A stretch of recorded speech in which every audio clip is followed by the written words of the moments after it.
कि मौसम सूरज थोड़ी अपनी गर्मी तुम्हारे हिसाब से कम कर देगा कि यहाँ पे बहुत गरीब लोग रहते हैं, चलो यहाँ पे थोड़ी गर्मी कम कर दूँ ना, ठीक है? बहुत सारे लोगों को जो पहाड़ी एरिया में रहते हैं, जो बर्फीले क्षेत्र में रहते हैं, ऐसे लोगों को ठंडी का मौसम पसंद नहीं है। क्योंकि मंशा को समझने में मुझे कुछ न कुछ ऐसा लगे, ताकि मैं अपने जीवन को या अपने अस्तित्व को या अपने सामाजिक अस्तित्व को कहीं न कहीं बचा के रख सकूँ। तो प्रकृति के आगे कुल मिला के हमारी ज़रा-सी भी नहीं चलती। लेकिन हर महादेव, जय बजरंगबली।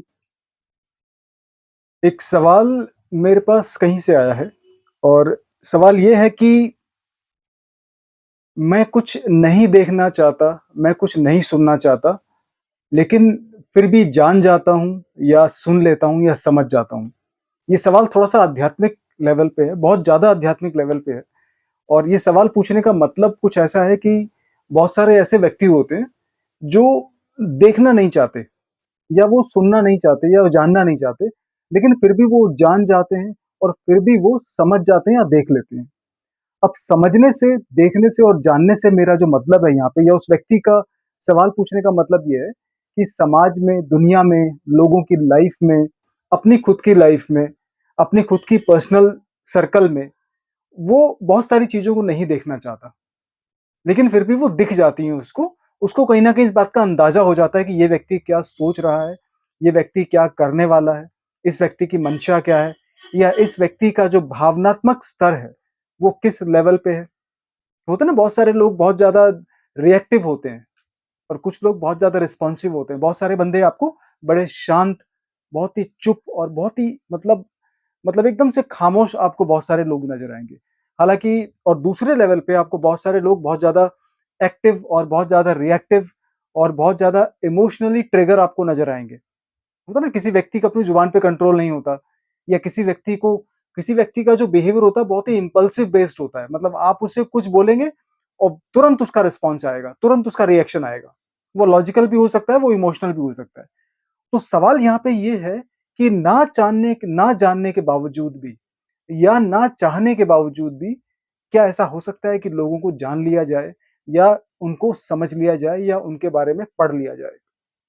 अच्छा, अब हम बात यहाँ पे करते हैं जब हम अपने जीवन की बात करें, जब हम जीवन के अस्तित्व की बात करते हैं और जब ये अस्तित्व खतरे में होता है, तो हमेशा इंसान कुछ ना कुछ ऐसे करने की कोशिश करता है, कुछ ऐसे टूल निकालता है, कुछ ऐसी चीज़ों पे काम करता है, कुछ अपनी अंदरूनी शक्तियों को जागृत करने की कोशिश करता है कि भई कहीं न कहीं मैं ऐसा कुछ करूँ कि लोगों को पढ़ने में थोड़ी-सी आसानी हो जाए, लोगों को समझने में मुझे थोड़ी-सी आसानी हो जाए और लोगों की मंशा को समझने में मुझे कुछ न कुछ ऐसा लगे, ताकि मैं अपने जीवन को या अपने अस्तित्व को या अपने सामाजिक अस्तित्व को कहीं न कहीं बचा के रख सकूँ।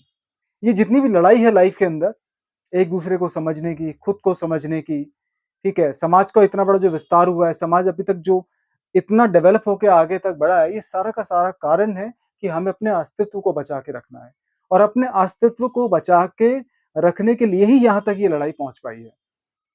तो अब बात 2 चीज़ों की करते हैं यहाँ पे। एक व्यक्ति या तो प्रकृति को समझ सकता है, एक व्यक्ति या फिर इंसान की बनाई हुई दुनिया को समझ सकता है। अच्छा, पहली चीज़, प्राकृतिक चीज़ें आपको बहुत ज़्यादा नुकसान नहीं देती, ठीक है? आपको ऐसे बहुत कम लोग मिलेंगे जो प्रकृति के बारे में शिकायत करते हुए मिलेंगे और मिलेंगे तो आपको ऐसे सीज़न में मिलेंगे, वो सिर्फ़ वो मौसमी आधार पे होता है, ठीक है? जैसे कुछ लोगों को बारिश से परेशानी, मुझे बारिश पसंद नहीं है, आई डोंट लाइक रेन। कुछ लोगों को भई क्या कहते हैं, गर्मी पसंद नहीं है, हालाँकि गर्मी बहुत सारे लोगों को पसंद नहीं है। अब बहुत सारे लोगों को पसंद ना आने की वजह से ऐसा तो है नहीं कि गर्मी का मौसम आएगा ही नहीं। गर्मी का मौसम तो आएगा ही आएगा और अभी वैसे भी गर्मी के मौसम की शुरुआत हो चुकी है, ठीक है? बहुत सारे लोगों को जो पहाड़ी एरिया में रहते हैं, जो बर्फीले क्षेत्र में रहते हैं, ऐसे लोगों को ठंडी का मौसम पसंद नहीं है। लेकिन क्या करें, ठंड का मौसम तो आएगा ही आएगा, क्योंकि हिंदुस्तान में ये जो 4 अलग-अलग ऋतुएँ आती हैं, ये ऋतुएँ किसी के ऑर्डर के अधीन तो काम करती नहीं है, ये प्रकृति के हिसाब से काम करती हैं, ठीक है? अब बसंत ऋतु भी आएगी, भैया बारिश भी आएगी, सर्दी का मौसम भी आएगा और गर्मियाँ भी बहुत भयंकर पड़ेंगी, ये हमेशा होता आया है, ठीक है? अब होता क्या है कि हम लोग मौसम के हिसाब से तो एडजस्ट कर लेते हैं, क्योंकि हमारी चलती नहीं है ना वहाँ पे कुछ। क्योंकि मौसम सूरज थोड़ी अपनी गर्मी तुम्हारे हिसाब से कम कर देगा कि यहाँ पे बहुत गरीब लोग रहते हैं, चलो यहाँ पे थोड़ी गर्मी कम कर दूँ, ना, ऐसे नहीं काम चलता। अब सूरज ये भी नहीं सोचता होगा कि भाई यहाँ पे थोड़े अमीर लोग रहते हैं, यहाँ थोड़ी-सी गर्मी ज़्यादा कर दूँ, क्योंकि ऐसे लोगों को थोड़ी-सी गर्मी कम मिल पाती है, ठीक है ना? अब सूरज ये भी नहीं सो बारिश का मौसम ये भी नहीं सोचता होगा कि यार ये झोपड़पट्टी का एरिया है, यहाँ पे ड्रेनेज सिस्टम सही काम नहीं करता, यहाँ ढंग की नालियाँ नहीं है तो यहाँ कम बारिश कर दूँ, ना, ऐसा नहीं है। बारिश जहाँ पे होनी है, वहाँ होनी है, जहाँ भीषण गर्मी पड़नी है, जहाँ पे आपको तूफान, आंधी से लोगों के घर उजड़ते नज़र आएँगे, तो वो उजड़ के ही रहेंगे। प्रकृति पे किसका कोई कंट्रोल नहीं है, प्रकृति पे सिर्फ़ एक ही कंट्रोल है, वो है हम एडजस्ट कर लें, बस। इसका यही तरीका है। अच्छा, ये जो समझदारी एडजस्ट करने की हम प्रकृति के साथ दिखाते हैं, ये हम लोगों के साथ नहीं दिखाते। ना, लोगों की कहाँ हम मानते हैं बात। मतलब लोगों के साथ एडजस्ट करने में बड़ा अपने आप को मुश्किल, कठिनाई में मतलब पाते हैं, लेकिन प्रकृति के सामने वो झुक जाते हैं। उन्हें पता है कि प्रकृति के आगे किसी की नहीं चलती, ठीक है? जब हवा आती है तो उड़ा के ले जाती है, बारिश आती है तो बड़े-बड़े नाले, नदियाँ बह जाते हैं, ठीक है? और जब गर्मी पड़ती है तो अच्छों-अच्छों की हालत खराब हो जाती है, सर्दी पड़ती है तो बहुत सारे लोग ठंड से भी मरते हैं। तो प्रकृति के आगे कुल मिला के हमारी ज़रा-सी भी नहीं चलती। लेकिन यही नाकामयाबी, अपने आप को ना एडजस्ट करने की हमारी जो आदत है, वो इंसानों के बीच में जब हम रहते हैं तो वहाँ दिक्कत क्रिएट करती है। और दे दिक्कत क्रिएट करती है, और हम क्या करते हैं, क्योंकि हम भी चालाक हैं, इंसान हमेशा से बहुत चालाक रहा है।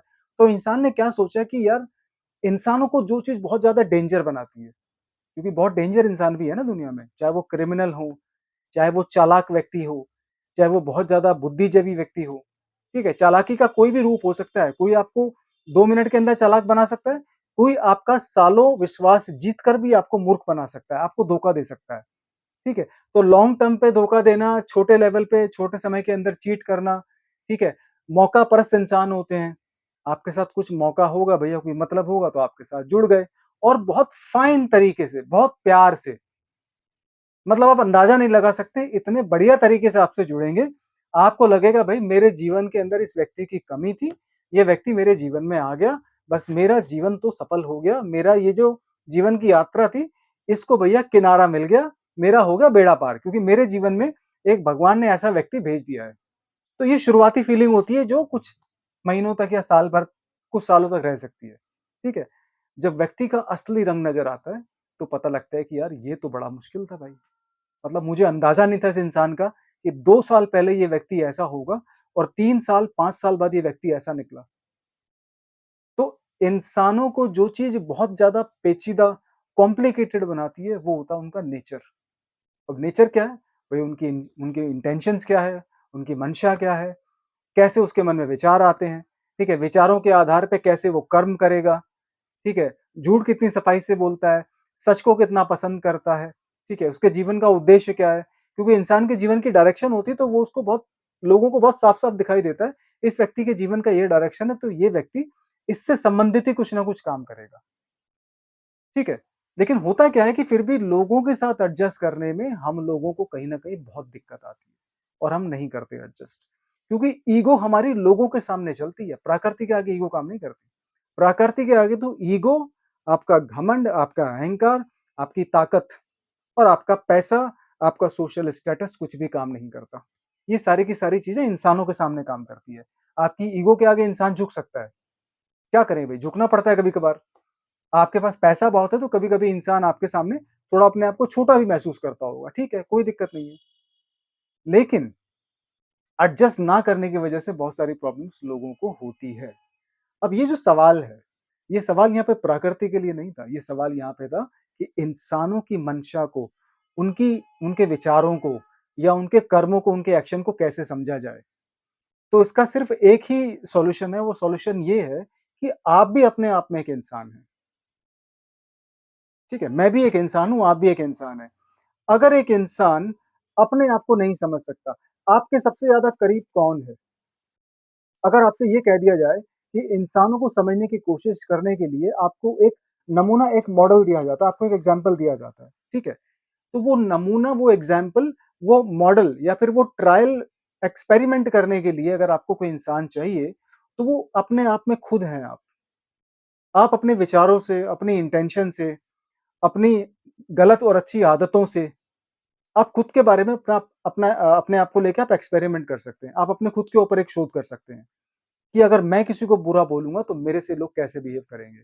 अगर मैं किसी को धोखा दूँगा तो लोगों का रिएक्शन क्या होगा मेरे बारे में, ठीक है? मेरे ये कर्म करने से दूसरों पे क्या असर होता है, मेरे को इससे क्या हासिल होता है, ठीक है? मैं अगर चालाक बनने की कोशिश करता हूँ तो लोग मेरे साथ ज़्यादा चालाक बनने की कोशिश करते हैं या मेरा साथ छोड़ के चले जाते हैं। तो ये सारे के सारे जो एस्पेक्ट हैं ह्यूमन नेचर के, ये आप खुद ही अपने आप पे ट्राई कर सकते हो, खुद ही अपने ऊपर आप एक्सपेरिमेंट कर सकते हो। और जब आप अपने आप को समझने लगेंगे ये एक्सपेरिमेंट कर करके, अकेले में नहीं, समाज में बैठ के, कोई भी एक्सपेरिमेंट आपका अकेले में काम नहीं करेगा। इंसानी नेचर एक ऐसा नेचर है जिसका सही और गलत का जो पता चलता है, वो समाज में रह के पता चलता है बीच में। वो भीड़ में, गुफा के अंदर अकेले में या ऊँची-ऊँची पहाड़ियों पे या नदियों किनारे या झरने के बगल में बैठ के पता नहीं चलता। अगर आपको अपनी बुद्धि का, अपने विवेक का अगर पता लगाना है, तो लोगों की भीड़ में जाके पता लगाइए। अकेले में नहीं पता चलता कुछ भी। अकेले में कौन आपको तंग करेगा? पेड़-पौधे थोड़ी आपको तंग करने आएँगे, ठीक है ना? बेचारे पेड़-पौधे, नदियाँ, झरने, पहाड़, चील, कौवे, तोते, अच्छे-अच्छे पक्षी या जानवर, ये थोड़ी आपको तंग करेंगे बेचारे। ये तो आपको थोड़ा-सा परेशान कर देंगे और आपको पता होगा कि भई गाय है तो उसके साथ कैसे बिहेव करना है, चिड़िया है तो उड़ जाएगी, नदी है तो अपने रास्ते बह रही है। ये सवाल थोड़ी पूछेंगी आपसे। सवाल तो आपसे वो लोग पूछेंगे जो आपके साथ रह रहे हैं। सवाल आपसे तभी पूछा जाएगा जब आप समाज में फिट होने की कोशिश करोगे या फिट होने की कोशिश नहीं करोगे। तो इंसानों के बीच में रह के ही आपको अपनी विवेक का, अपनी बुद्धि का पता चलता है। तो इस सवाल के साथ ये जो पूछा गया है कि कैसे जानने की कोशिश करी जाए, तो सबसे पहले आप अपने आप को जानने की कोशिश करिए और सबसे बढ़िया आपके पास जो इंस्ट्रूमेंट है एक्सपेरिमेंट करने के लिए, वो आप खुद हो। भावनात्मक स्तर पे, शारीरिक स्तर पे, ठीक है, कर्मों के स्तर पे, बुद्धि के स्तर पे, आप अपने आप को हर तरीके से चेक करिए। और जब आपको अपने आप के अंदर झाँकना आ जाएगा, जब आपको पता लग जाएगा कि मुझे किन चीज़ों का बुरा लगता है और किन चीज़ों से अच्छा लगता है, मैं आपको पूरे विश्वास के साथ कह सकता हूँ कि आप दूसरों को समझने में ज़रा-सा भी विफल नहीं होंगे। दूसरों को समझने में आपको बहुत आसानी होगी। और धीरे-धीरे आपकी ये जो समझ है इंसानी नेचर को लेके, इतनी बढ़ेगी, इतनी गहराएगी कि आपके सामने अगर कोई बैठा भी होगा आके और आप भी अगर आँख बंद करके भी बैठे होंगे, तो आपको उस व्यक्ति की ऊर्जा, उसकी मंशा, उसकी सही-गलत की आदतें, उसके बोलने का तरीका, उसकी विचारधारा और उसके जीवन जीने की शैली आपको कहीं न कहीं दिखने लगेगी साफ-साफ। और उस व्यक्ति के बिना बोले ही आपको बहुत सारी चीज़ें समझ आने लगेंगी। तो कुल मिला के प्रकृति से नहीं, इंसानों के साथ एडजस्ट करना है, तो इंसानों को समझना पड़ेगा और इंसानों को समझना है, तो अपने आप को समझना पड़ेगा आपको। शुरुआत आपको अपने आप से ही करनी पड़ेगी और यही तरीका है जीवन में आगे बढ़ने का और कहीं न कहीं आपको ये ताकत महसूस होगी कि बहुत सारी चीज़ों को मैं जानना नहीं चाहता, लेकिन जान जाता हूँ। बहुत सारी चीज़ों को मैं समझना नहीं चाहता, लेकिन फिर भी समझ जाता हूँ। तो उसका आंसर यही है। बहुत सारी चीज़ों को जानने से पहले आप अपने आप को जानने की कोशिश करिए। बहुत सारी चीज़ों को पहचानने से पहले आप अपने आप को पहचानने की कोशिश करिए। हर हर महादेव, जय बजरंगबली।